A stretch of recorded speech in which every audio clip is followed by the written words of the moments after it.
Yo mga idol, kamusta? Sports Talk PH nga pala.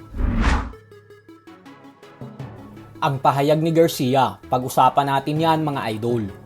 Ngunit bago ang lahat ay huwag kakalimutang mag-subscribe at i-click ang notification bell button for more sports talk.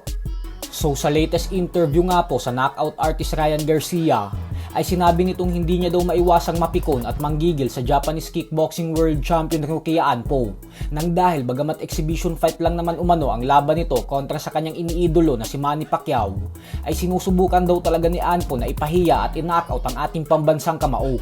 Paliwanag ni Garcia na ang totoong plano niya daw talaga sana ay ang labanan lang si Pacman sa isang exhibition fight sa Japan para lang magkaroon siya ng experience na makasama sa ibabaw ng lona ang kanyang childhood hero. Subalit dahil umano sa pambabastos na ginawa ni Rukia Anpo kay Pacquiao, kaya naman si Anpo na umano ang gusto niyang harapin ngayon. Giit ni Garcia na ipaghihiganti niya daw si Pacquiao sa pamamagitan ng paglaban kay Anpo, kung saan kumpiyansa umano siya na kayang-kaya niya itong i-knockout sa loob lamang ng 3 rounds. Pero ganun pa man nga po ay aminado din si Garcia na malakas daw ang kamao at suntok ni Anpo, kaya magandang laban daw ito para sa kanya. Ayon naman sa mga fans ay matalino daw ang galaw na ginagawa ngayon ni Garcia.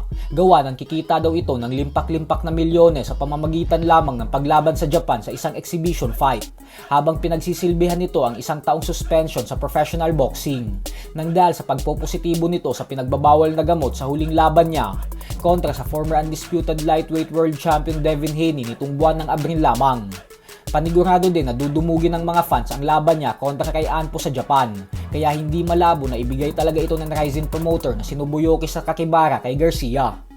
Sa kabilang banda naman mga idol ay tila nagkasagutan nga po ang former pound-for-pound king Terence Crawford at ang matchroom boxing promoter Eddie Hearn 5 araw bago ang world title fight ni Crawford kontra sa current undefeated WBA junior middleweight world champion Israel Madrimov. Hindi po kasi natuwa si Crawford matapos sabihin ni Eddie Hearn ng harap-harapan dito kahapon na nakikita niya daw na kinakabahan si Crawford sa paparating nitong laban. Banat ni Hearn na dito na daw magtatapos ang pagiging undefeated fighter ni Crawford kasi kumbinsido umano siya na knockout ang sasapitin ni Crawford. Lalo pat mukhang hindi umano nakafocus si Crawford kay Madrimov nang dahil sa ngayon pa lang daw ay nakatuon na ang atensyon nito sa posibilidad na labanan ang current unified super middleweight world champion Canelo Alvarez sa Saudi Arabia. Birada naman ni Crawford kay Hearn na makikita daw talaga nito ngayong darating na linggo kung paano niya kakainin ng buhay ang alaga at pinagmamalaki nitong si Israel Madrimov. Kaya abangan po natin ang sagupaan ng dalawa sa linggo.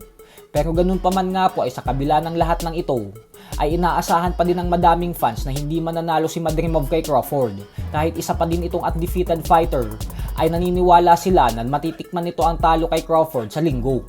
So hanggang dito na lang po muna tayo mga idol.